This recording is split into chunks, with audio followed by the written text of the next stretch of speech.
engagement with this region. He has, to his credit, 5 books, 5 monographs, and more than 150 articles, chapters in books, and research papers published in India and abroad. A very warm welcome to this session. The first panel for this session is Professor Kazutoshi Tamari. He is an associate professor, School of Policy Studies, and Graduate School of Economics, Chukyo University, Nagoya, Japan. He specializes in South Asian international politics, especially working on India's external relations and the Indo-Pacific. Appointed to the current position in April 2020 after working as an associate professor at University of Kochi, Japan. A very warm welcome to this session. Now I request Ashish to introduce the other panelists. Thank you.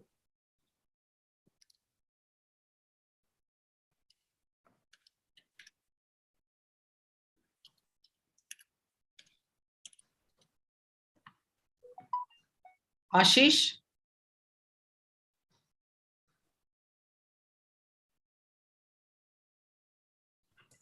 Apologies, ma'am, for the technical error. Ashish was calling and saying that he was getting removed time and again. Can someone else give the introduction of Shamshad and Prakash? I'll do it, ma'am. Yeah. Yes. Go ahead. Okay, our apologies to all the participants.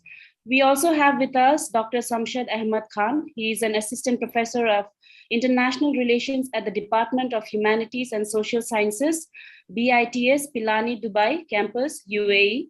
After completing his PhD in international relations from the School of International Studies from the Japanese division in JNU, New Delhi, he researched at Indian and Japanese Institute. He was associated with the Indian Council of World Affairs, Institute for Defense Studies and Analysis, Institute of Chinese Studies, and Department of East Asian Studies, University of Delhi.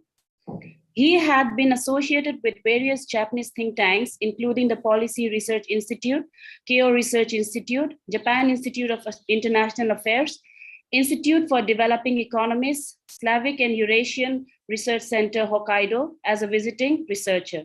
Before assuming his current position, he taught as visiting assistant professor at the Department of International Relations, University of Sharjah, UAE. He got Nakasone Yasuhiro Award in 2011 from the International Institute of Policy Studies, Tokyo, for his research on Japan-India relations. Apart from many journal articles and book chapters, he has also authored a book on India-Japan relations, Changing Dynamics of India-Japan Relations, Buddhism to Strategic Partnership, Pentagon Press, New Delhi. We are very happy to have with you, sir.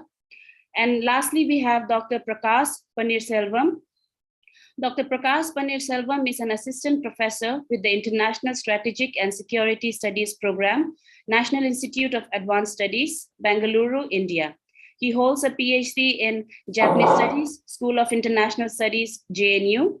He was the first visiting fellow to Japan Maritime Defense Force, Staff College, Tokyo. He is a recipient of Japan Foundation Fellow and Okita Memorial Fellowship. Dr. Prakash also authored a book on underwater domain awareness case of India. Prior to joining NIAS, he was working with Confederation of Indian Industry in Defense and Aerospace sector, where he assisted Committee of Experts for amendment of DPP and formulation of policy framework for defense procurement procedure. Dr. Prakash was also part of Defense Research and Development Organization Committee in identifying industry partner for T-72 engine upgrade, coordinated for HIDA training program for aircraft industry for India in Japan. Dr. Prakash was a trained merchant mariner at Pompuhar Shipping Corporation Limited. It is a pleasure to welcome all of you, and I would like to now hand over to our chair, Professor GVC Naidu.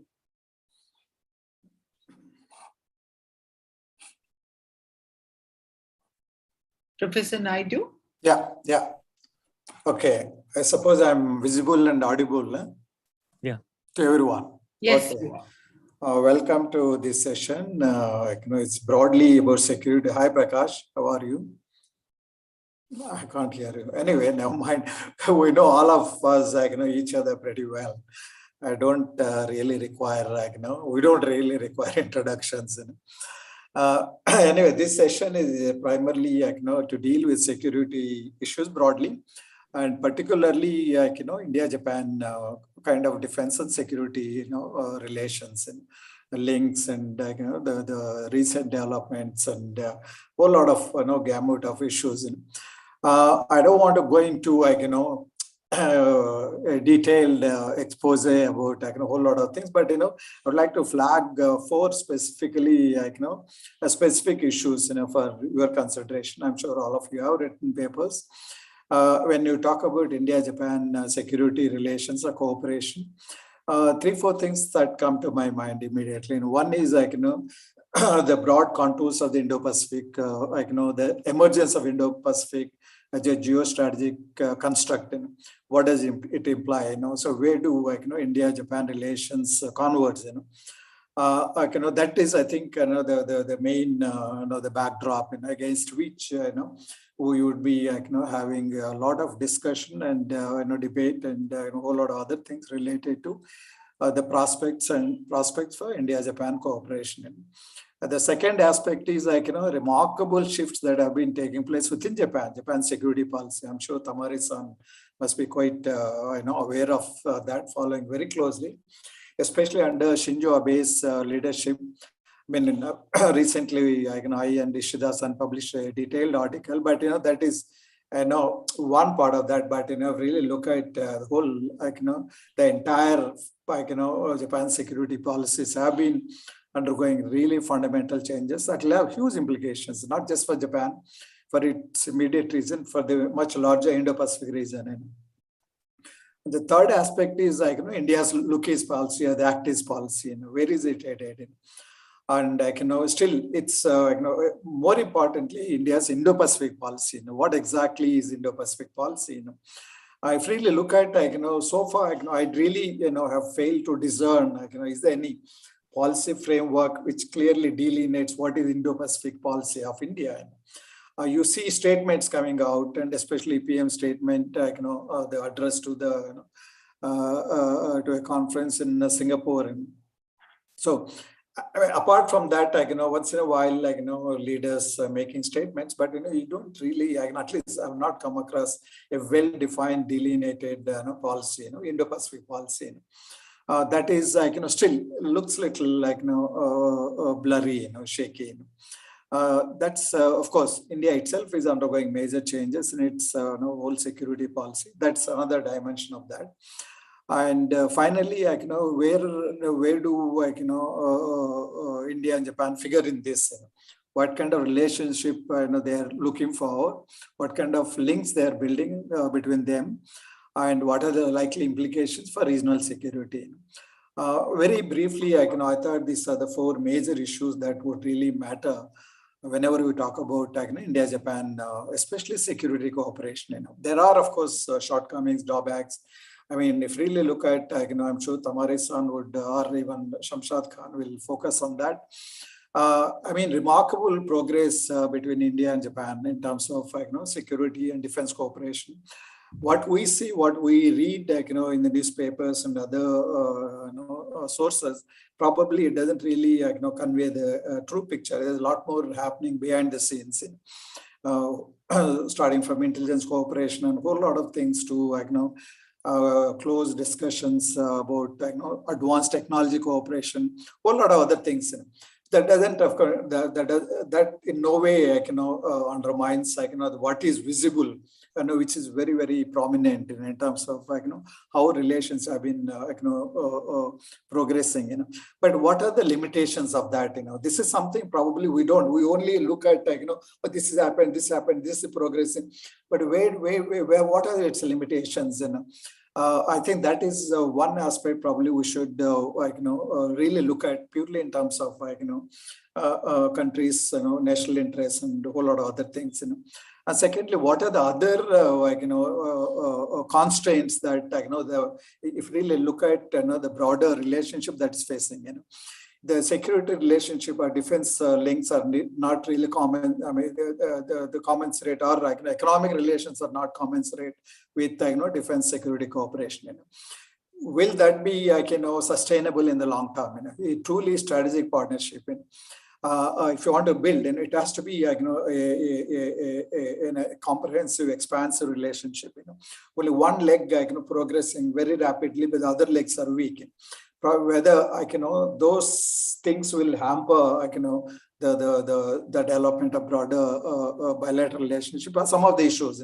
I thought I would flag. I don't want to take too much time.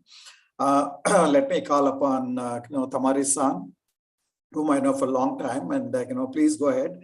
He's going to employ a theoretical framework, which is very fascinating. Looking at the brief abstract I went through, the realism, the whole issue about realism, how that can be used as a framework to understand the dynamics between India and Japan relations. Tamari-san, it's all yours. Maybe about 20 minutes max.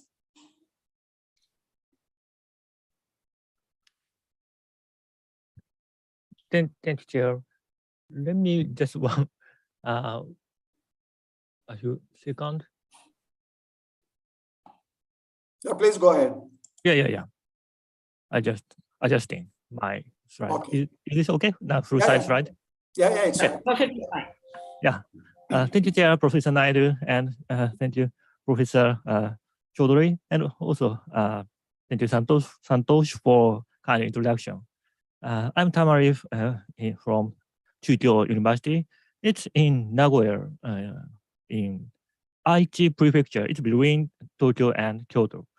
And now my title today is a realism analysis of India-Japan strategic relationship, retrospect and prospect. But I think I don't have enough time, so I cannot talk about the retrospect and prospect side. I focus on the theoretical aspect.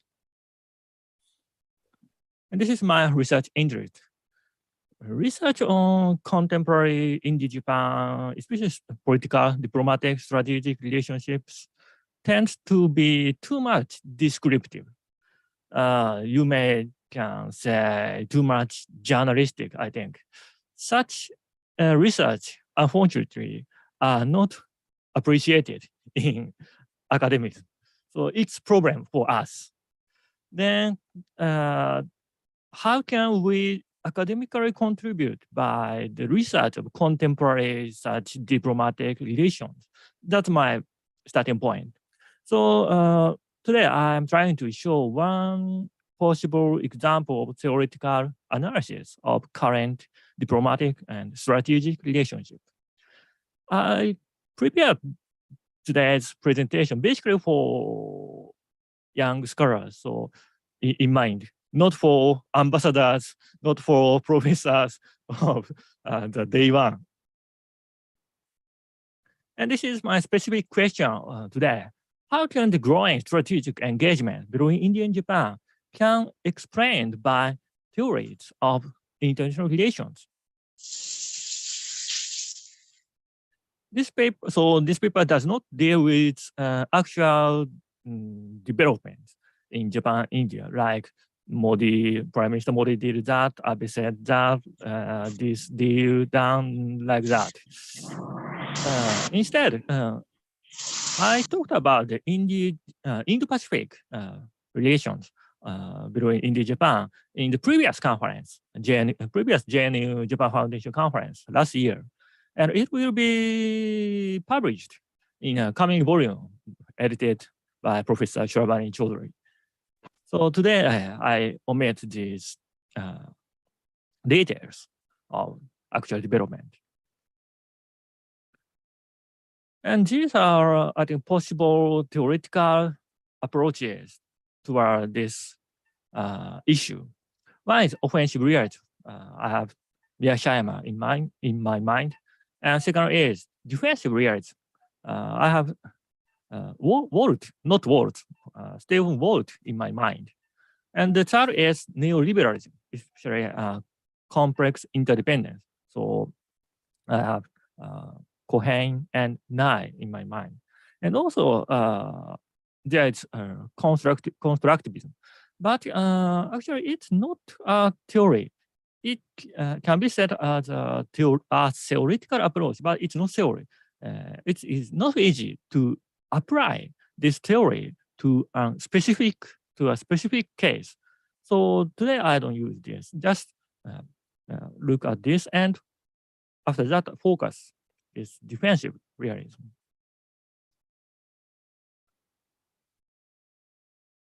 These are strategic engagement in recent years. Strategic partnership, joint exercises, special strategic partnership, the Indo-Pacific Quad and 2+2 these. So I'd like to try to explain these developments by theoretical factor. And one possible factor is this: growing military power of China. It's based on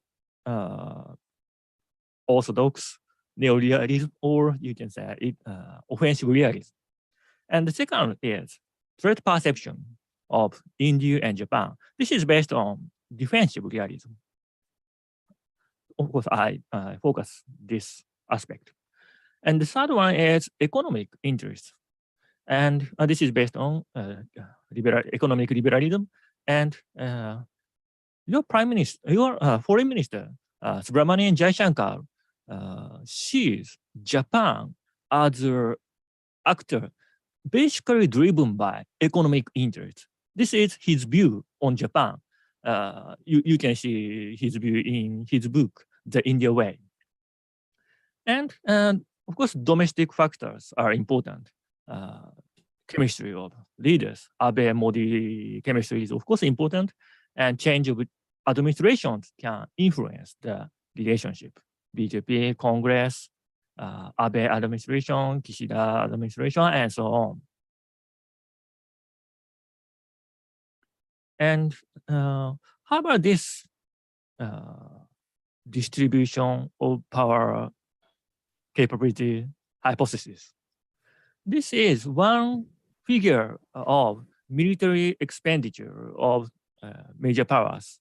Of course, China is not clear, open about this. So this is one figure. And according to this, 20 years ago, China's military expenditure was lesser than that of Japan. This is Japan, China, India. I cannot imagine that situation at this moment. This is situation of 2 years ago. China, India, and here Japan.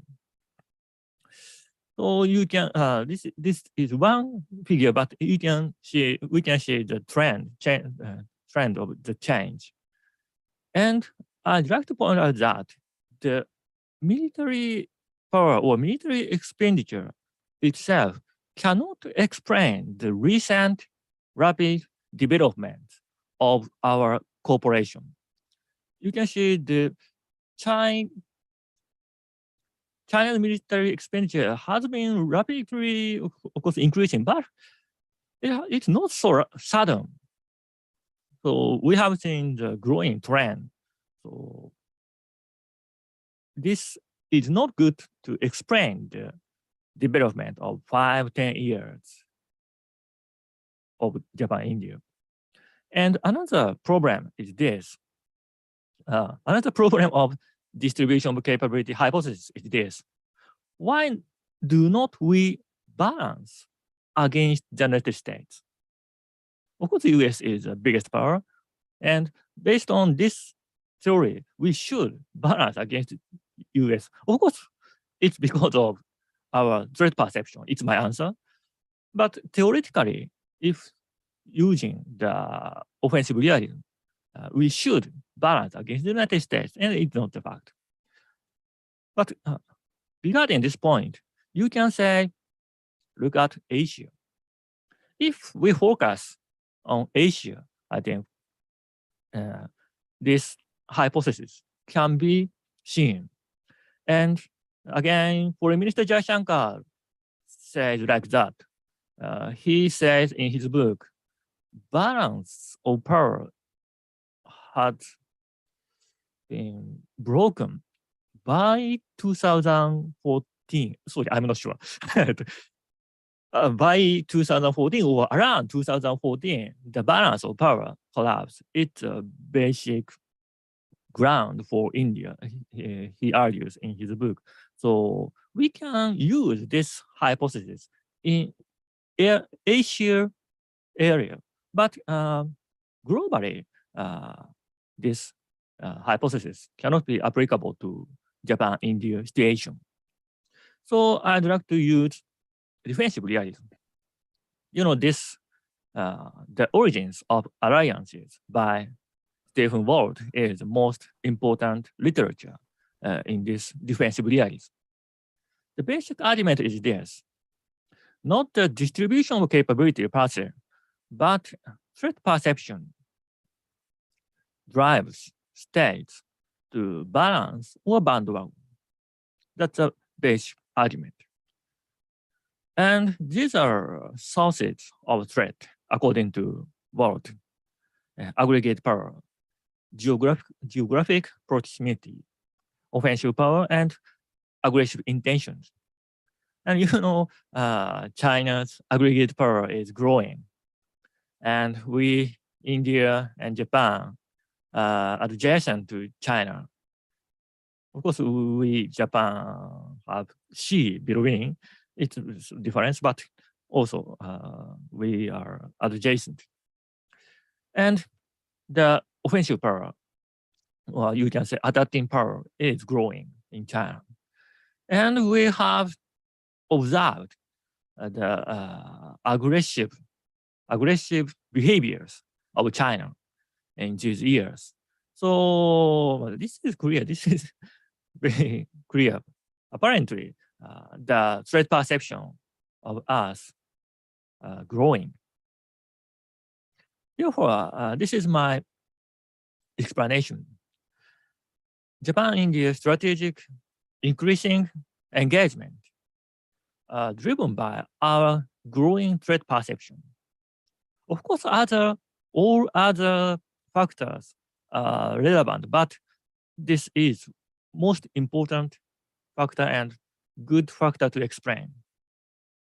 And these threat perception were made by the assertiveness of China.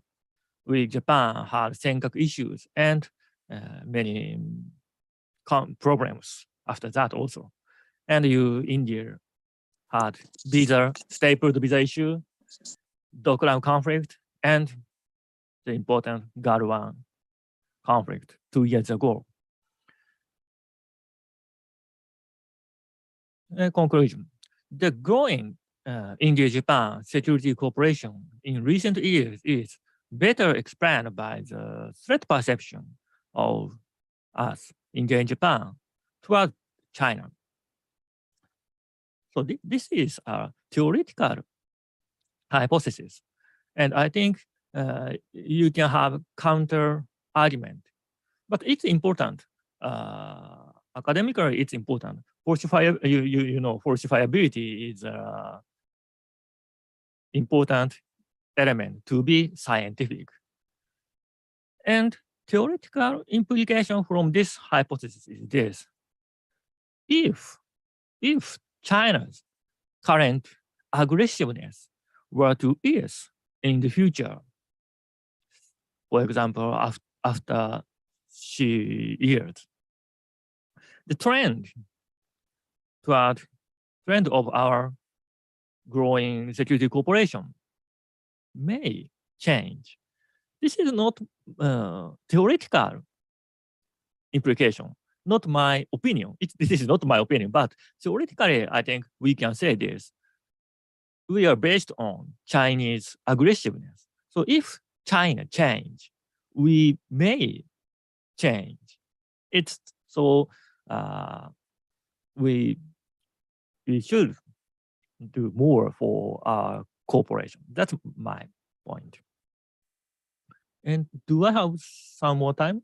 I think I have enough time. So I have additional 2 points mainly for young scholars Sure.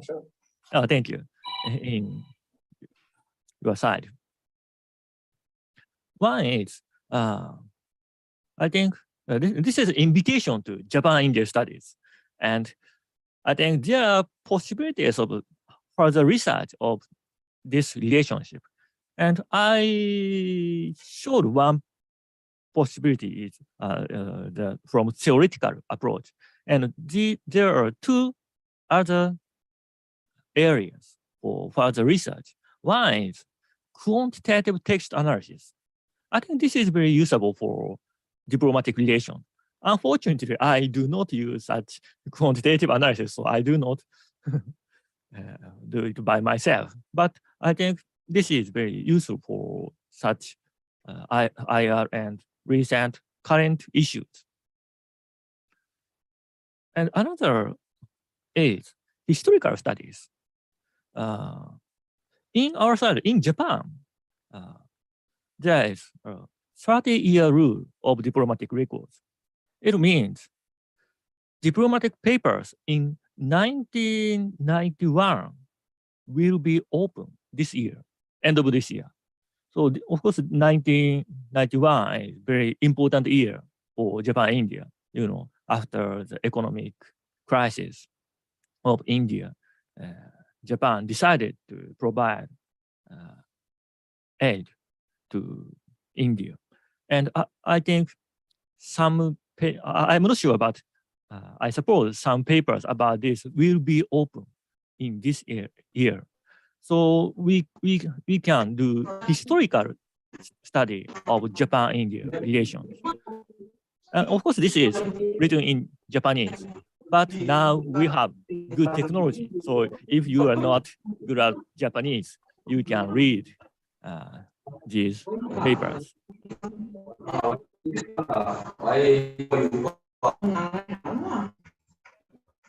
Can you hear me okay? Oh, okay. Another point, regarding this Japan-India relation study, there is a literature review, and I and Nidhi Prasad, who are in JNU, wrote very short literature review in this volume, Introduction to Contemporary Japan-India Relations, this book. Of course, it's in Japanese, but again, you have, even if you cannot read Japanese now, there's good technology. So I recommend this book to young scholars to study Japan. And not only this literature review, but also other presenters of this conference, Horimoto Sensei, Kojima Sensei, Professor Jane, and also, of course, myself, and Professor Sato, presenter of next session, contributed to this volume. So this book. Okay. Thank you. Thank you so much. Thank you, Tamari-san. It's a very nice presentation, and you really flagged some of the fundamental issues, rather than going beyond, what we normally talk about, descriptive analysis of, the events. Look at the more basic issues and try to, flag or point, the relationship in the theoretical context. You are right, in the sense, some of the basic premise, China. That's one of the contentions I've been making. What if India-China border were to be resolved tomorrow? Will India's perception will be same? And will it lead to, fairly drastic shifts in India-China relationship in terms of, especially economic cooperation? And secondly, if India-China economic cooperation really rapidly progresses, what kind of impact it will have on their bilateral political and security relations? A whole lot of things can follow theoretically. That's the point I've been trying to make. And second is that China is if you mentioned about China's defense expenditure, but that's one part of that. If you really look at total how much China is spending, has been going up. And if you slightly change it and look at in terms of percentage of GDP, it's actually is not going as fast as one thinks. It is in fact it's maybe around 1.5 or 1.4%. I've not really looked at more recent data. It's just that Chinese economy has been going so fast. That's why it appears even the 5% very large.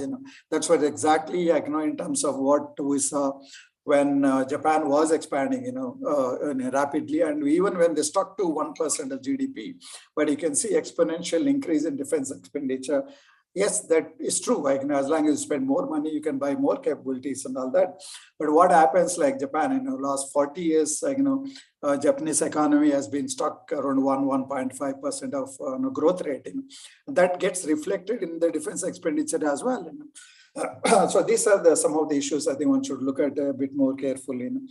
And second is the other factor is about theory. I'm not that familiar. I'm not that proficient about theories, but the most of the theories have emanated. Tamari-san, you are quite familiar, from the West, from the US mostly, and they're almost entirely, this is my personal viewpoint, they're entirely based on their Western experiences. They trace to starting from the ancient wars in Europe to all sorts of things. You hardly see any Asian context in that. There's no historical, it's not that, Asia was totally dormant and nothing happened. Wars took place and, all sorts of things took place, but you don't see, and you hardly see, I have not come across anyone looking at Asian examples, how, they can be fitted into, this theoretical framework, That's why I'm a little wary of, using, those theories to the Asian context, and probably we may have to look at our own historical background and evolve our own theories.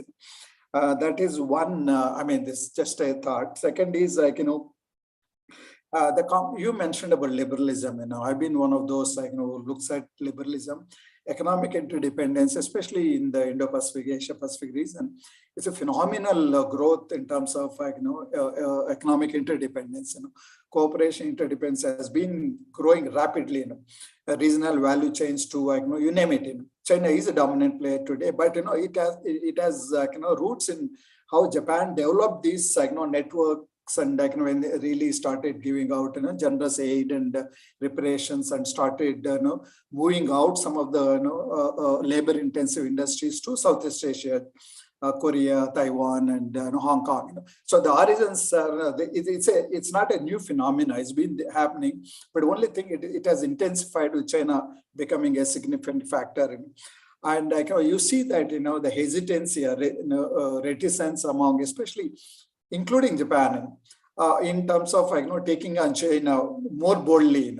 In Southeast Asia, one could see very clearly that the economic imperatives invariably come into the picture. You look at Indonesia, any of these countries. Anyway, I don't want to go into details of that. There's just one final point is that I think it's a mistake for us scholars to look at India-Japan relation purely in terms of China prism. China is one of the factors, a significant factor, a key factor, but one should really look at the larger Indo-Pacific. What are the broad developments that are taking place? What are the security contours fundamentally shifting? India was not a factor 30 years back, but India is a significant factor today.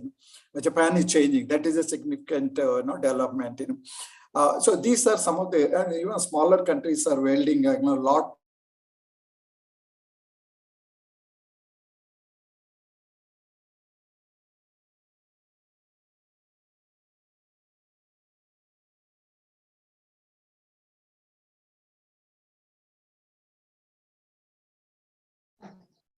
I think Professor Naidu has lost connection. Lost you, Professor Naidu.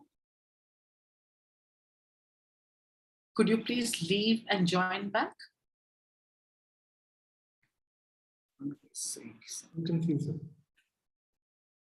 He's No, back. Professor Naidu. Oh, Power cut, Can you hear me now? yes, yes. Okay, sorry. No, Yeah, back. power outage, Anyway, so my point, last point I was trying to make is that, one should really look at, India-Japan relations purely, not just academic perspective, but, from a pulse perspective as well, in terms of looking at the larger Indo-Pacific. security, order, how these two countries can, how they can build an order that is peaceful, stable, and doesn't undercut their bilateral, their interests in. I think, I think I've made my point. I'm sorry, I'm I'm talking too much. Now I request Shamshad to make his presentation. Please, Shamshad. Okay, thank you, sir. Thank you very much for thank you very much, Professor Sharmila Chaudhary, also for providing me this opportunity to present my views. As Professor Naidu was saying that mostly we are aware of each other and we know that we have written on these topics. So whatever I'm presenting today is not for the experts who are part of the panel, but for the students who are joining me. So as you can see my PPTs on your screen. The topic is which I would trying to look into is the mapping the trajectory of India-Japan defense cooperation and how India figures in Japan's strategic and defense planning. So as Professor JVC Naidu was saying that India was almost non-existent in Japan's strategic thinking and defense planning, but over the years we see it deepening, and it has deepened faster than we expected, especially the scholars working on India-Japan relation expected. So you see the testimony of the deepening relationship when we look into the ongoing exercises between the Indian Navy and the Japanese Navy at the bilateral level as well as multilateral level, and the recent the 2+2 dialogue which has held. It says that the military exercise would be carried forward to other fields. They will include uh, Japanese air self-defense forces and Indian counterpart, Indian air forces, and there would be an exercise between the where fighter aircrafts of the two countries will participate. And we see, apart from India-Japan summit level meeting, the 2+2 dialogue has been instituted, and we had second ministerial dialogue recently. Then we see India and Japan cooperating in the various multilateral forums, including Quad, Indo-Pacific. And then we have when the two countries have signed something which is known as acquisition of cross services agreement, which has become operational. And we also hear lots of discussion about transfer of defense technology from Japan to India. So negotiations are on this aspect or in this field. So this is the brief background which I gave you. I will be elaborating a bit. And my central question remains that what made Japan to think for India or to uh, cooperate with India in defense and security field. So as Tamari-san was saying that this he was talking looking this thing from the realist prism, uh, and of course it confirms with his view that there had been drastic change in Japanese strategic thinking once Japan found that its key ally, the US, is shifting its focus away from uh, East Asia. And they also noted that there is a relative decline in US's power with the rise of China. So when US was preoccupied in Iraq and Afghanistan, uh, and its focus shifted from East Asia, Japan realized that there is a relative decline in the US interest and US power. So Japanese strategic planners tried to diversify the US-centric Japanese security policy or US-dependent Japanese security policy. And to complement the relative decline, they thought to cooperate with India, and that's how India gained prominence in Japanese strategic thinking, which we find in the first national security strategy doctrine that Japan unveiled in 2014, where it acknowledged India as among the countries which are primary drivers of changing the global balance of power. And it stated that Japan wants to enhance maritime cooperation with India to safeguard its security interests. Similarly, you will find similar statement in the National Defense Policy Guidelines, which Japan issues uh, regularly in a decade, but they keep changing in between also with the change of government, as we witnessed during the transition from LDP to DPJ, and again from DPJ to LDP. So they brought new defense program guidelines or revised the existing ones. There also you will find that Japan is keen to advance common interests with India, and this is basically to ensure maritime security ranging from Africa to Middle East to East Asia. So the vast area of cooperation is there, vast sea is there, and there Japan wants to increase defense cooperation or naval cooperation with India. At the political level, in the political statements, we come across various statements from the Indian counter, from the Japanese leaders and Indian leaders, where they say that a strong and prosperous India is in the interest of Japan, and a strong and prosperous Japan is in the interest of India. So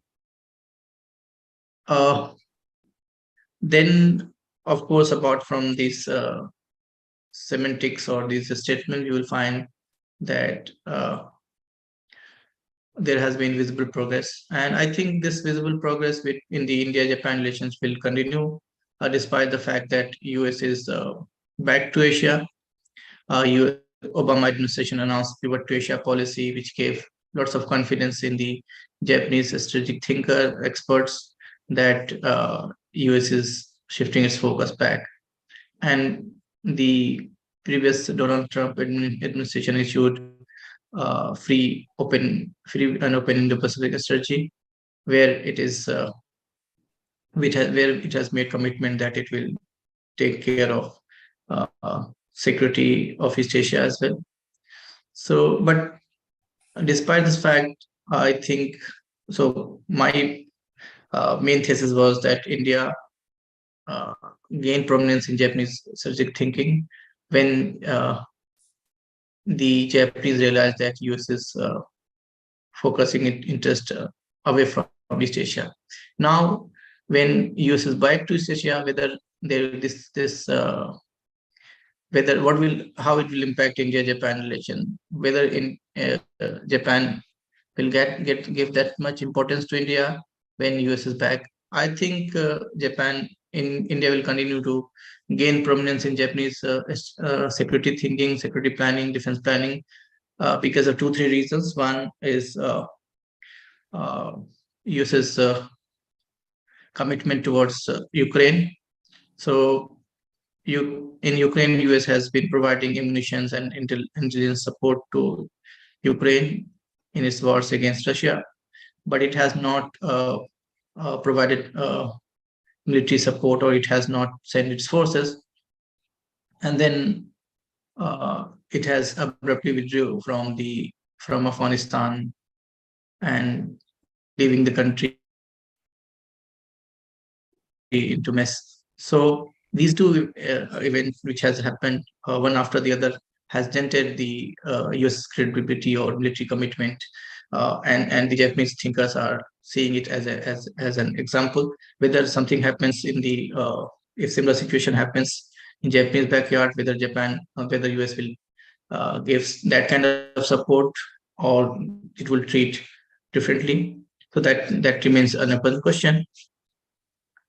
So I think Japan will continue to consider India as a stable partner, and it will be keen to complement the relative decline of the US because of the rise of China.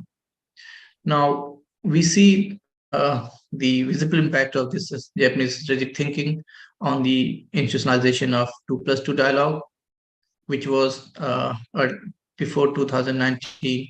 It was at the undersecretary, it was secretary level, so it was driven by bureaucracies rather than by ministry, as you can see in the case of India, in the case of US and Japan having 2+2 dialogue, which was at the ministerial level. India deliberately kept it at the bureaucratic level. It deliberately kept it at the secretary level, not to affront China, not to cause too much anxiety and concern in China. However, Japan was keen to elevate this partnership, this mechanism to the ministerial level. And finally, India gave in, and India agreed to elevate defense and security cooperation. 2+2 dialogue, and where in this mechanism they discuss various issues, regional security issues, and in the last 2+2 dialogue, the joint statement says that India would both the countries would elevate defense and security cooperation in joint exercise, technology, and equipment. So it is cryptic, but it covers almost all the fields of defense and security cooperation. Then also there is a hint that both the country would start dialogue at the joint staff level. So Indian and Japanese military personnel would also discuss the various security issues that the two countries face. Now, at the multilateral level, I don't want to elaborate on this topic because in one of the chapters which I have contributed, which is coming, which is under publication under the leadership of Professor Swarnira Chaudhary, where I have dealt the two mechanism and how India and Japan's interests converge, and it's quite known to all of us. So I will not elaborate on this point, also because of the paucity of time. But maybe some Q&A, we can discuss this issue. So at the operational level, we see lots of bilateral and multilateral exercises between Indian Navy and Japanese Navy. And as you can note it, that the two countries that have started the naval exercise or at the Coast Guard level, now which has been elevated, and we hear quite often that the multilateral exercise also takes place in the Malabar, where not only Japan, but also Australia and US is participant. Now, 2+2 dialogue also talks about military cooperation in the Air Force. So we may soon see, apart from the regular naval exercise between the two countries, the Indian and Japanese Air Force would undertake fighter exercise. So that is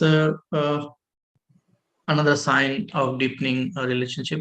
So as they have started lots of exercise, it needs a logical support from both sides. So they have signed something called acquisition of cross service agreement, where both the countries have agreed to provide reciprocal provision of supplies and services during, and especially it is important that this AXA would be very helpful for the two countries when they would need various supplies, including water, basic facilities, and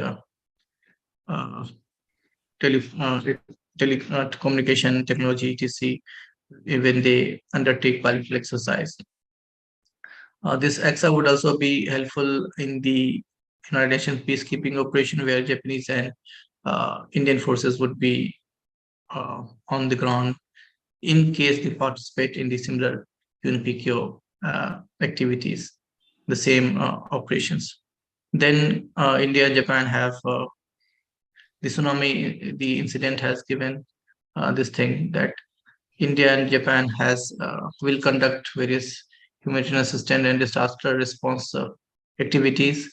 There also the two countries can rely upon each other's logistics support as well as supplies of the things that they need. However, this AXA has some limitation as it does not include provisions of weapons and ammunitions that the two countries will not share.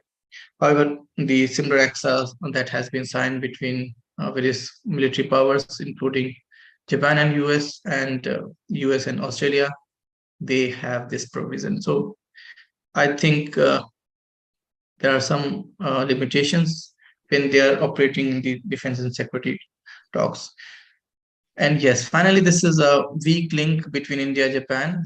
We hear lots of talks about the naval cooperation and military cooperation. However, the defense and technology cooperation remains a weak link between the two countries' strategic partnership.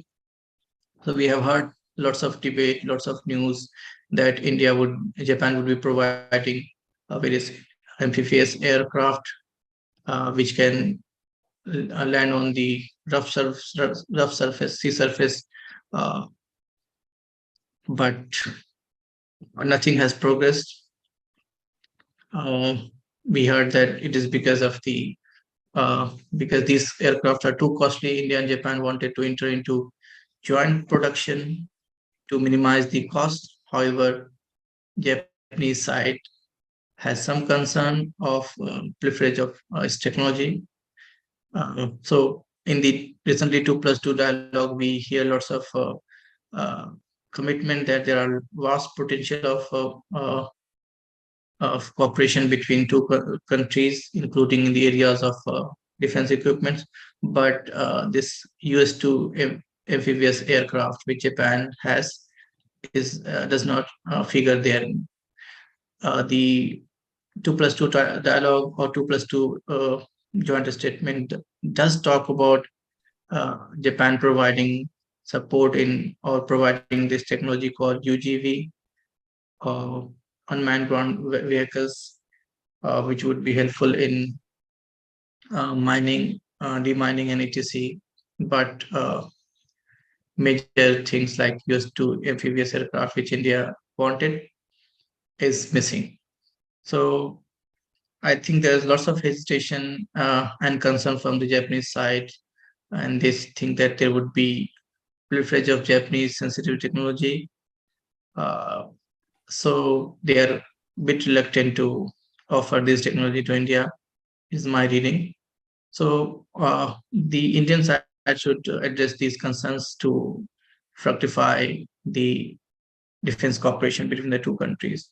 Professor GVC Naidu was talking about constraints. So coming and interestingly, coincidentally, that I had this slide with me ready. So I see there are some constraints also in which India and Japan security cooperation is progressing. We often come across the statement that India and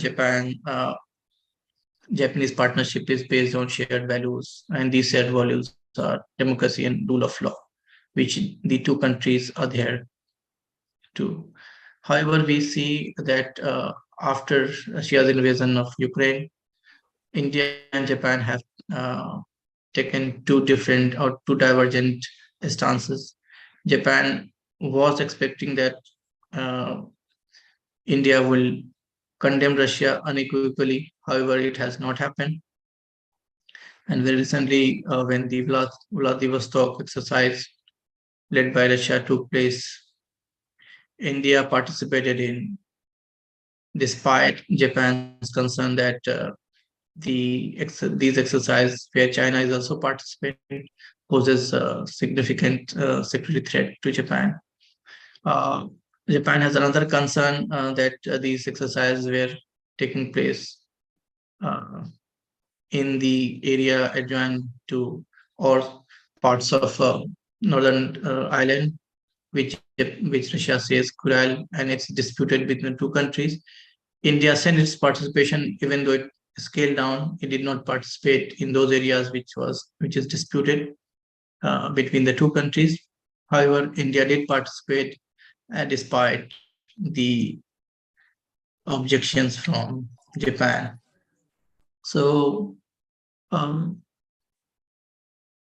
are certain areas where, as Tamari-san was saying, the India way, So India has taken its own position, and even though Japan thought that India will unequally condemn, it will condemn Russia's invasion of Ukraine.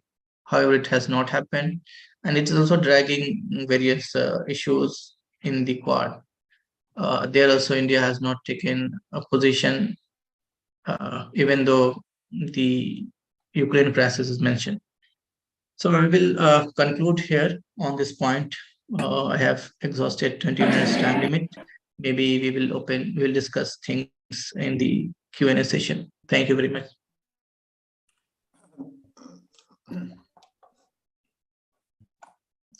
Thank you, Shamshad. That was a fairly comprehensive presentation. And you touched upon so many issues.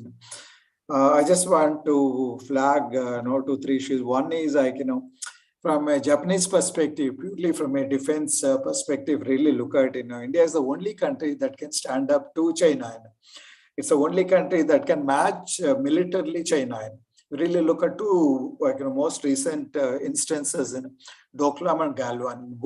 On both occasions, India stood ground and forced China to back off. That I think that has sent a message across not only to Japan, to several countries that is the only country which can withstand military kind of pressures from China. And second is regional balance of power. Tamari-san and Shamshad, both of you can look at from a Japanese perspective, what kind of a regional security order that Japan would ideally like to have. Whether it's US-led unipolarity, is a kind of multipolarity where principally it's a US, China, and then relatively lesser players like Japan and India, or truly multipolar, with Japan playing an equally important key role as a kind of quadripolar kind of regional order. And then how does it fit in regional multilateralism into that? A whole lot of issues that probably both India and Japan need to, at least at the academic level, need to go into details and examine them. From an India's perspective, Shamshad, I think rightly pointed out, India would like to keep its relations with China on an even keel. Taking on China is not going to serve India's interests. Yes, border is a serious issue, but India stood ground, and hopefully, eventually, some modicum of understanding would come out of that and relations. That's what Jaishankar told yesterday in the UN and General Assembly, on the sidelines, that we want to get back to the normalcy of relations with China. I think that is India's aim, and that serves India's purpose. Strategic interest from a longer term perspective. Very quickly on US 2I, it's not because of pilferage, Shamshad. I followed this and I've spoken to several people, both in Japan and India, including senior naval officers. It's it's a Navy that dilly-dallied. It's a Navy which sought what they call letter of interest, whatever. In response to the Navy's requirement, Japan offered to pare it down, they wanted to remove the missiles and other weapons and give the amphibious aircraft. And it was India, which Indian Navy afterwards said, what are we going to do with these? And they're too expensive. Then they brought the prices down by 30 or 35%. Again, it was on India's part that, especially the Navy, that really did not put across whether they really needed or not. First, they said they wanted. Response came from Japan. Then they said, no, dilly-dallied, whatever. I mean, there are all sorts of things behind that, all the major arms deals, they involve all sorts of issues. And some people suggested that, probably that was the issue. And Japan was not willing to, not used to, that kind of transaction. Anyway, that's a different issue. I think I'm sorry, I don't want to butt into or take away Prakash's time. Prakash, please go ahead, and this is one of those topics which is very, very dear to me. Maritime security. Good afternoon, sir. I'm happy to see you after a long time, sir. Incidentally, Prakash, I'm in Bangalore. I know, sir. Please drop in near us anytime. Sure, I will. Happy to have you, sir. Yeah. Sir, as you pointed out, I think it's exactly the presentation I want to make. And but I slightly, because your introduction was a bit strong, so I have to entirely change my discourse. The way I have to present.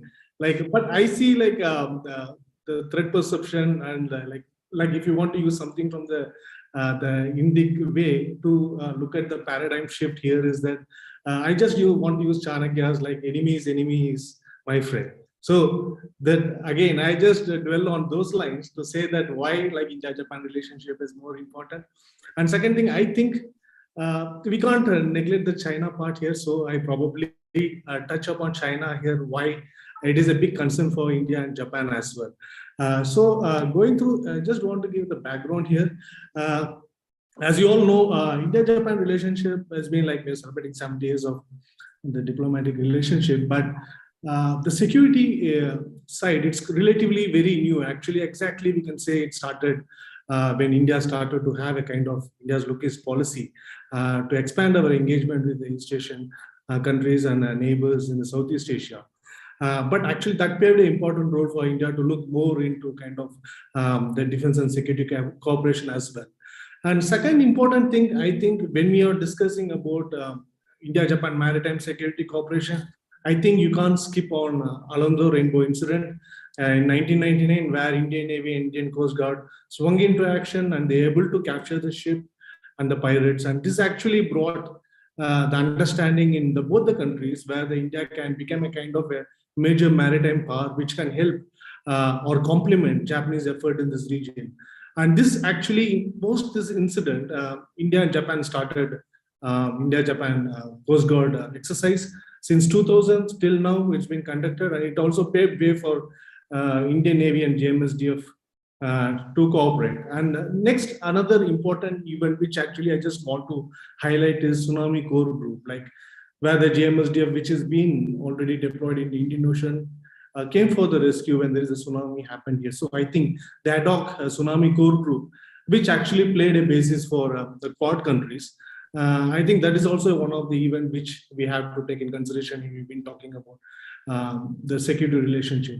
But the formalization of India-Japan actually started in the 2006 when Prime Minister Shinzo Abe signed an agreement, important agreement, strategic and global partnership. This actually paved both the countries to agree, understand that they understood that the maritime safety and security is important and the core pillar of India-Japan strategic partnership, and it's going to remain a major concern for both the countries as being a maritime nation to have a strong relationship in the maritime domain.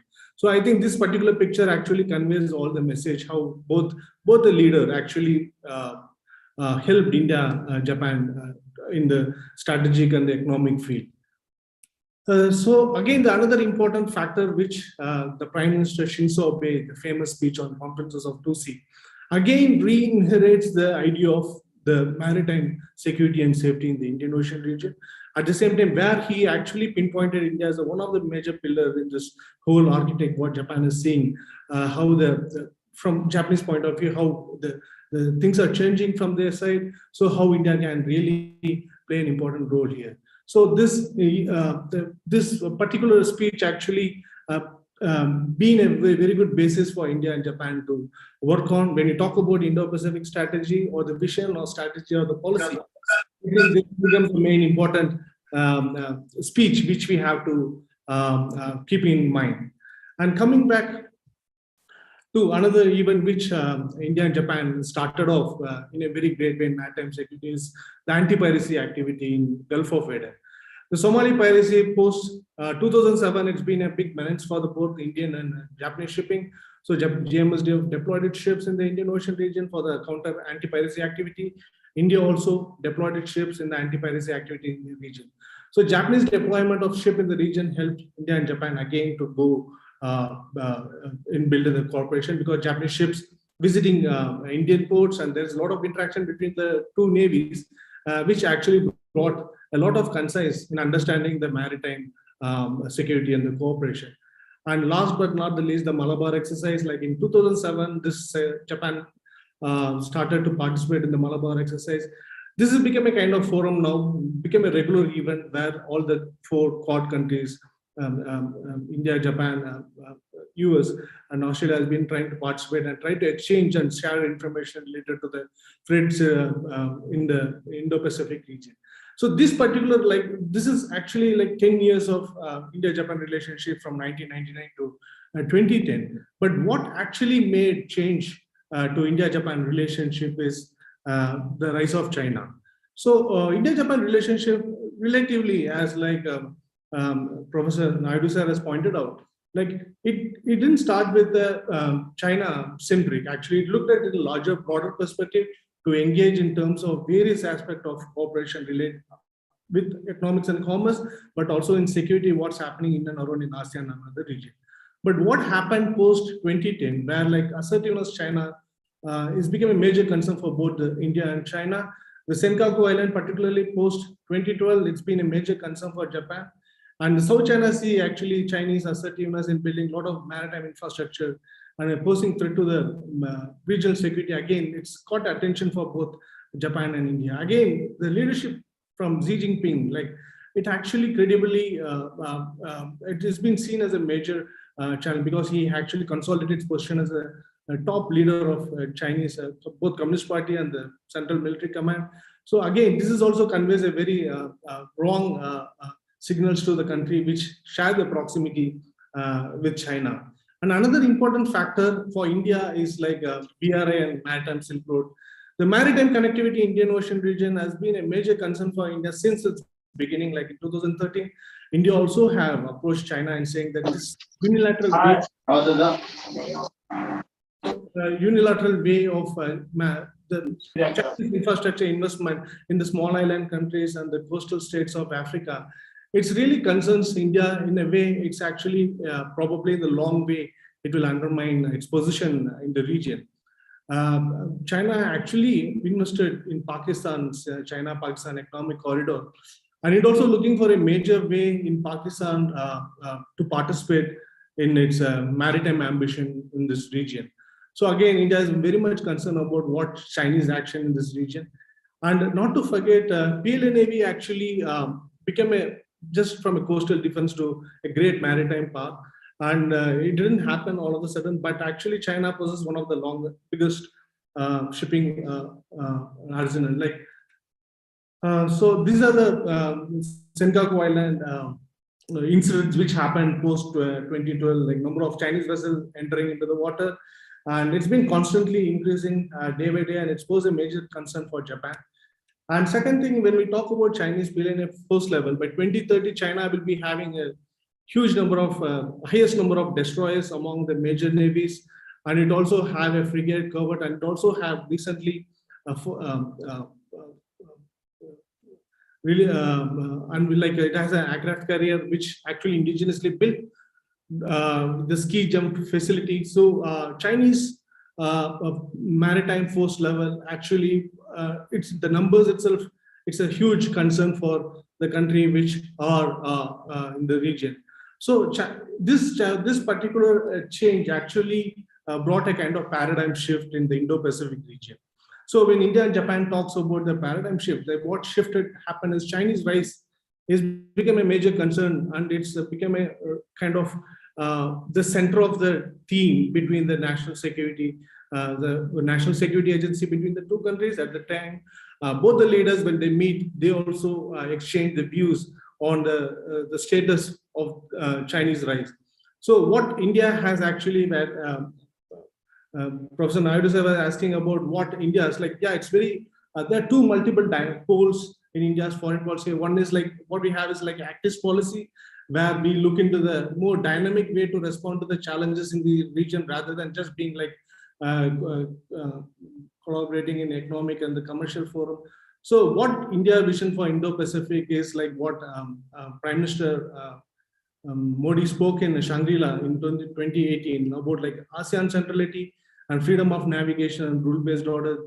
He has laid out 6 principles, and 6 principles largely talks about these 3 important aspects. And Japan, freedom, free and open Indo-Pacific. This also largely discusses about the ASEAN centrality and freedom of navigation and rule-based order. So there, I see that there's a convergence here between both India and Japan in terms of understanding of the Indo-Pacific as a political construct. But what's happening? What's actually happening on the bilateral level? There is already Commons Foreign and Defense Ministerial meeting, 2+2 meeting. Recent one just took place in 1 month ago, and there is a regular Coast Guard to Coast Guard dialogue exchange. As Shamshad has really pointed out, acquisition of cross-serving agreement. So this is going to play an important role. It's not just actually you enter into the agreement where but you can. This agreement also provides you to build certain facility in your port. So I think it's more important for India and for the Japan in order to have such agreement where itself sees as one of the major parts of this region. So most recently, the Quad, which security dialogue, which talked about Indo-Pacific Maritime Domain Awareness Initiative. This is going to bring a major structural change in all the Quad countries, all the 4 major countries which has been there. Because like maritime domain awareness is one of the key area India and Japan is trying to expand, and this is going to bring a kind of not only looking at what kind of situational awareness all these 3 countries, all the 4 countries can do. At the same time, Chinese trawlers and fishing vessels and the surveyor vessel are the major problem in the Indian Ocean. We can constantly see a lot of Chinese vessels in the not only in Arabian Sea, even in the Bay of Bengal. So kind of having a situational awareness in the region can help both India and Japan to understand what Chinese game in this region. At the same time, in time to comes, this also helps to discourage China from taking any assertive action in this region. So Indian Navy and Japan JMSDF has been regularly been conducting naval exercise. On the left side, you can see the JIMEX, Japan-India Maritime Exercise, which started in 2012.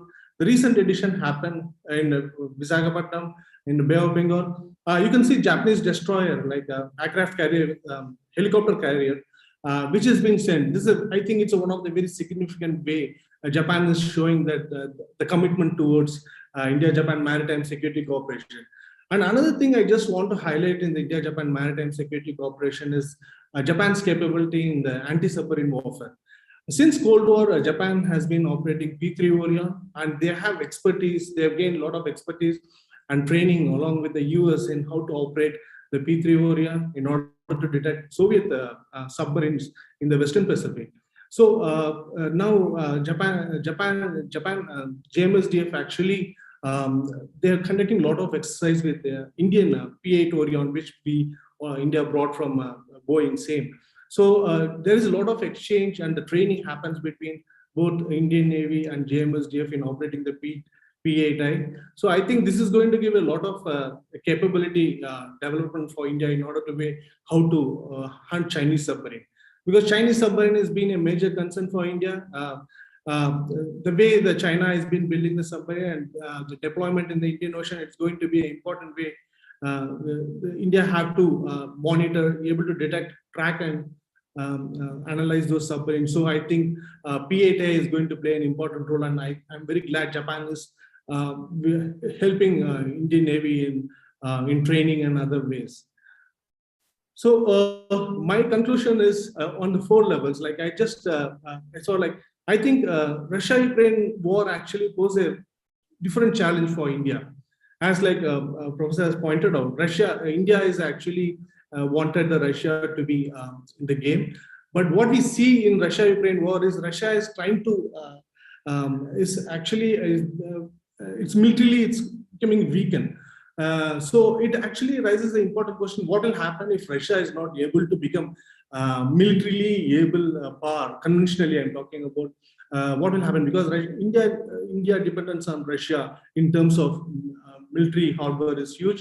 And second thing, India also view that Russia is very important in terms of managing the threat with China, because the triangle relation between India, China, and Russia, it's very important for India in terms of keeping China in the check. So what happens if Russia?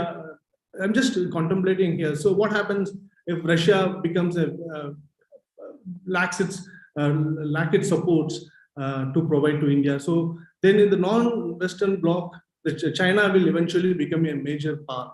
So that will become a major issue for India. I think that will push India more towards the Quad, and because India is already contemplating with what's happening with the quadrilateral security dialogue and the CO. So I think this is it is the important factor which we have to wait and watch how it's going to be. It's a very dynamic way to it's a dynamic situation right now, but we have to see how this is going to change India's position in terms of Quad. And Quad actually can use as an effective measure for maritime collaboration. So it can build India Navy capacity and capability, not just again, not only countering the China, but we're also having a multiple maritime security challenges in the Indian Ocean.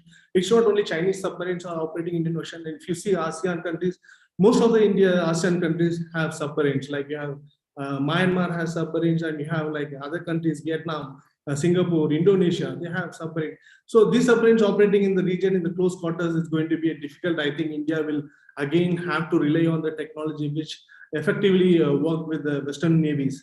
So I think Quad can provide it, and it can be a very beneficiary for Indian Navy in terms of addressing this issue. As like already like Shamshad has pointed out, like defense technology cooperation in India and Japan is one of the key weak link, I think, again, because there is a strong connection between India and Japan in terms of understanding the security scenarios, and there is a kind of comfort level in working with each other.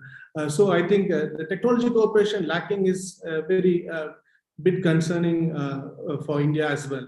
And second thing, India is also can share a lot of expertise with Japan in terms of building certain weapon systems. Like for example, Japan is also developing something, the fighter aircraft, where India is already have LCA, light combat aircraft. So I think that could be a kind of area. At the same time, there is a lot of expertise that India can use it from Japan cooperation. I think so. This is a very important point. I think if India and Japan can be able to work on this defense technology cooperation, I think the relationship could be even more stronger in terms of not only again looking at Chinese perspective, but it also building strong economic and trade angle as well. I'll stop here and I'll be happy to answer any question. Thank you, sir.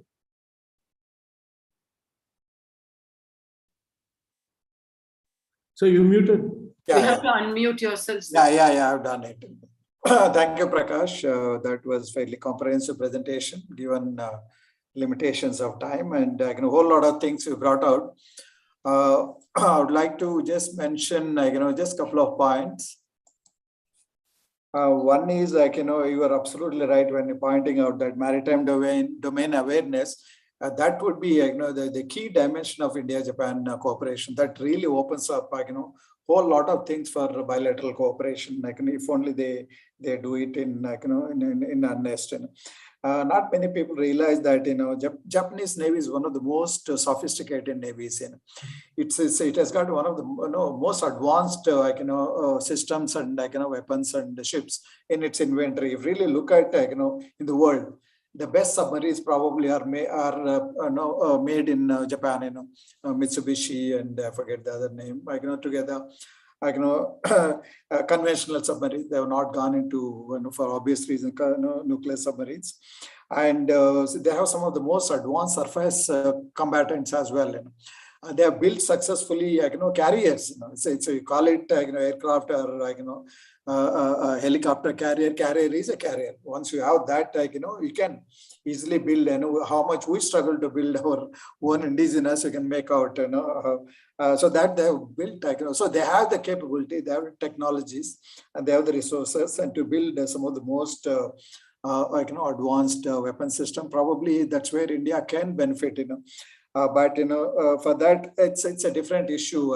Technology cooperation advanced technology cooperation is right, but as Shamshad rightly pointed out, to what extent India can guard those technologies, to what extent India is willing to cooperate, and at a price that Japan would demand, and fairly transparent, but at the same time important deals. It depends mostly on India. That's one of the reasons why Mitsubishi backed off last year that submarine what is that tender. He said they had very bad experience with the USI. That unfortunately we lost out there, and otherwise probably would have got one of the most advanced technologies. Finally, just one word, and Quad is a consultative mechanism. It's not a mechanism to promote bilateral security cooperation. Even trilateral or quadrilateral security cooperation. So at least so far it has remained at that level. That's one of the reasons why the Americans came up with AUKUS.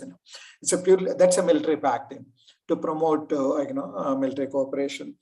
So outside Quad, the only way India can do is through a bilateral cooperation. I think that's where India should really cooperate, and that's what exactly is happening. India is doing with all the Quad countries, with Australia, with USA, and with Japan, and each one of them also doing. It's a dynamics, with outside the Quad mechanism, but involving basically the Quad member states. That is, I think, a very important aspect. Okay, now I think we have just maybe a few minutes for question and answers. If somebody has got any question, please raise your hand and ask whoever you want to.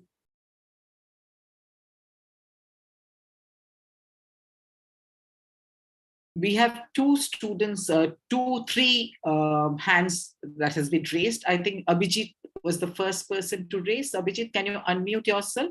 Yes, and ma'am. ask a very sharp, neat question. Okay. Okay, ma'am. I have actually two questions. One to Professor Tamari, and one to Samsad sir. To Professor Tamari, I wanted to ask that he had mentioned that threat perception is the reason that Japan is moving closer to India. So I wanted to know how much the alliance system actually works into the factor. Because back in the 70s, when Japan was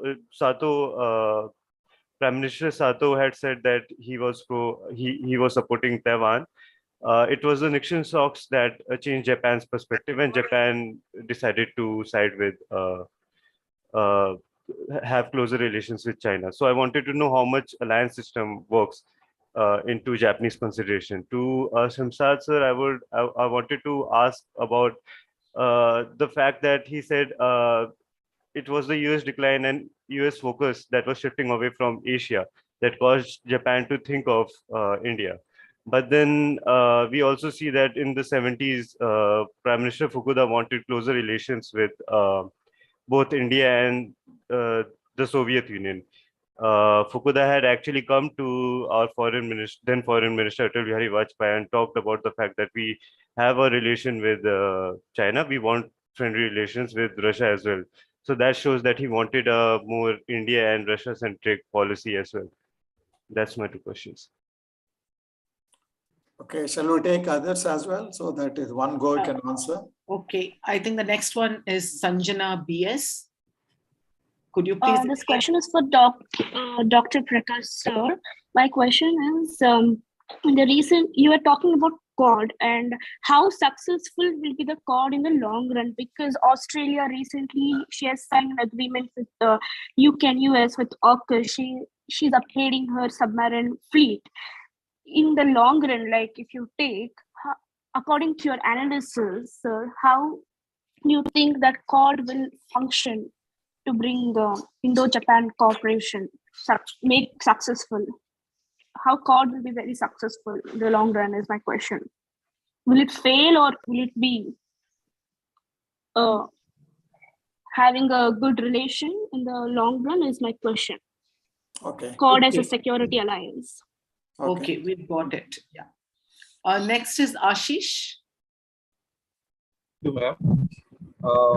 My question is that the uncertainty within the Quad. Who is it addressed to? like sir, like any of the panelists can take this question. Uh, this uncertainty within the Quad we have seen in context of Ukraine war, and that has been recognized by most of the panelists.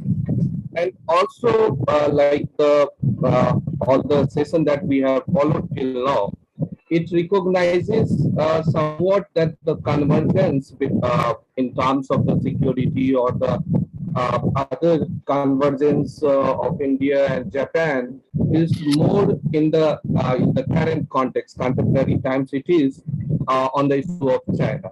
So that is recognized now. In this context, the politics of Quad is kind of it is taking IR as a thing where we have China on one side and rest of the powers on the other side.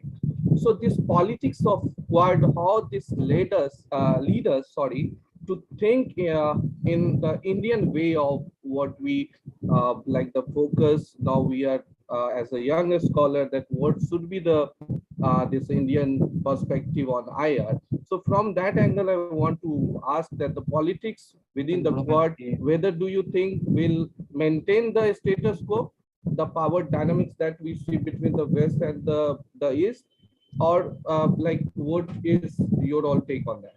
Thank you. Okay, finally, I think the last hand up is at the moment, Nabam Tunia. You can go ahead. Thank you all. My question is to Dr. Kazutoshi Tamari. So India's stand on the Ukraine crisis has become a source of great debate, and as mentioned by Dr. Shamshad and Dr. Prakash as well.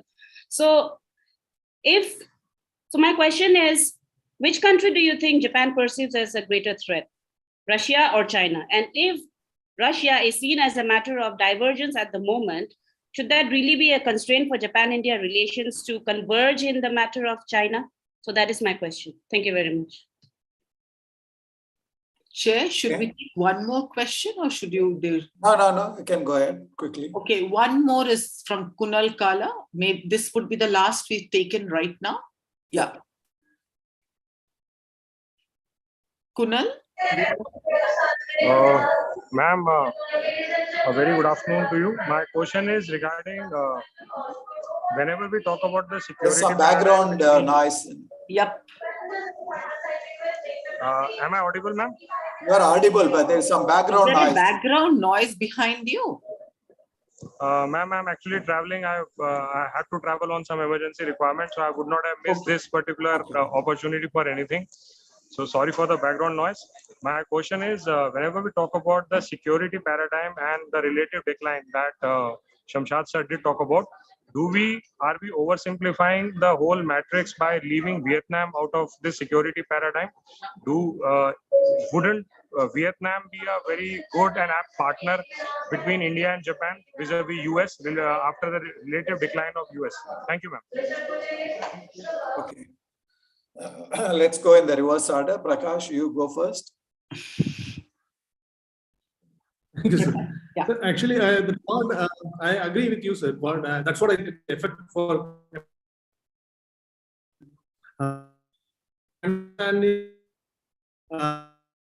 There's some issue. We will come a little later. Okay, Shamshad? Yeah. We'll come back a little later. Yes. Thank you very much for your question. Your question is about Japan, looking towards Russia and India both during 70s. This dilemma Japan had throughout history. If you read Japanese history, you will find that when Japan was post-Meiji Restoration, when Japan was becoming a big power, it had two options, and there was debate which one to choose, either to partner with Russia as a military ally or join hands with the UK, United Kingdom, Britain. But they chose Britain. During the Cold War period, there was another school of thought within Japan put forward by a political scientist come activist Muraya Masao, who talked about unarmed neutrality, that Japan should remain unarmed and it should have relationship with both China on the one hand and Russia on the other, and of course US. So that was there, but my reading that Japan's US's relative decline has pushed Japan to think towards India is based on my reading of Japanese defense guidelines, Japanese security strategies, where they have clearly mentioned that as a result of rise in China, there has been relative decline in the US power. And to complement this decline, Japan is looking for partnership with various countries, including ASEAN and India, they have specifically mentioned. So that was my reading. And based on that, I have made this point that because of US's relative military decline, India figured prominently in Japan's strategic thinking. And as regards Vietnam, yes, Vietnam is being talked in different forums, including when we discussed Quad, when various security experts, including from India, they said that there should be Quad Plus and Vietnam should be incorporated. However, there is no convergence among the great powers how to incorporate Vietnam, which officially remains a communist country as of now. Okay, Shamshad, thanks very much. And Prakash, are you around? Maybe I just want to add one point to what Shamshad said. The whole theory about relative decline of the US probably needs a revisit in the light of most recent developments. Never before US and NATO were so strongly united together, that they are today. Not only the NATO, but Japan has become part of NATO now. Though it's not a formal member, they are roped in Japan, they are roped in Australia, and India is not very far, behind. So that's a remarkable development. Really look at So anyway, that's a different issue. Tamari-san. Yes. Okay. Thank you for your questions. First is about I think Japan's position on China and Taiwan issues. And Japanese government has not changed its position on China and Taiwan government officially. But now if China invades Taiwan, we will be involved and we cannot have escape. So in this situation, we are going to help the United States to fight with China. So I think the official position has not changed, but the situation changed so much. And another question about threat perception of Japan after the Russian invasion to Ukraine. Yeah, I think, of course, the invasion to Ukraine had huge impact on public opinion of Japan. I think so many media coverage on the world, much difference with India, and but the basic threat perception has not changed. We do not estimate the likelihood of Russian invasion as high, not so high, and so it remains top threat is China. Second is North Korea. Russia is after that. That's my short answer. Thank you. Prakash. Thank you, sir. I think I had a problem with internet. The Quad, I think it's going to be a very important aspect for a forum to discuss on the international politics and the regional politics, primarily regional politics. So I think I don't see any way the Quad is going away in future. It's going to play an important role in all the 4 countries. And what I just want to qualify, I said that like it can be a very effective forum for collaboration. That's what I mean when I say the conclusion. It can be a not just kind of discussion forum, but it also can actively participate in the region in the way the Chinese are behaving in the region. So I think it can also be converted as a kind of main forum of discussing defense and security related matters. Thank you, sir. Thanks, Prakash. And with Sir, this, Prakash has a question on the chat box also. Varnalini J says that with Japan's naval drill in Bay of Bengal, is there a scope where Japan can further play a role in BIMSTEC? Sorry, ma'am. I couldn't see the chat box, ma'am. Okay, I'll just read it out to you. Yes, ma'am. Prakash, sir, with Japan's naval drill in the Bay of Bengal, is there a scope where Japan can further play a role in BIMSTEC? This is actually, that's a good question. In fact, Japan has been actively participating in the Northeast region, and it also want to play an important role in building a connectivity with ASEAN. So BIMSTEC, again, it can be a very good forum for India and Japan to cooperate. And not only establishing, again, not only from the security aspect, but it also in other terms of engagement. I think this is a good suggestion as well. I think we should take it forward in the way how Japan and India can play an important role in BIMSTEC.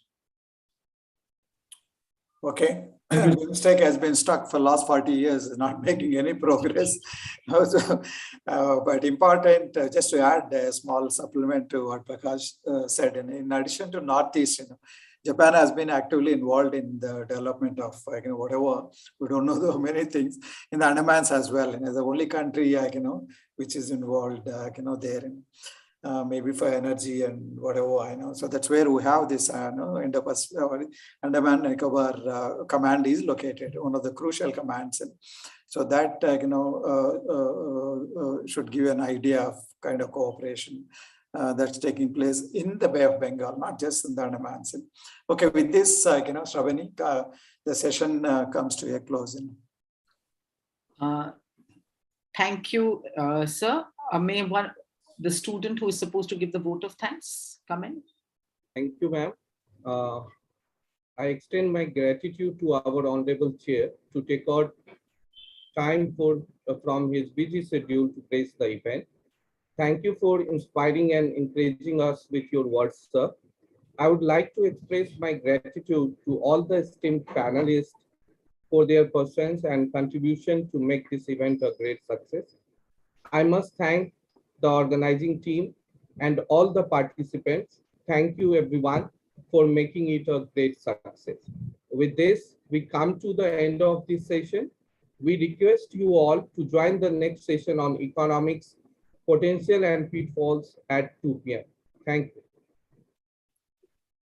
Thank you, Professor Naidu, Shamshad, Tamari-san, and Prakash. Thank you, ma'am. Wonderful. You people have grown in your fields. It's good to see that. And I'm very happy to be probably handing the baton over to a good set of students now. Fortunately for me, I can call everyone my students with the kind of crisis I have.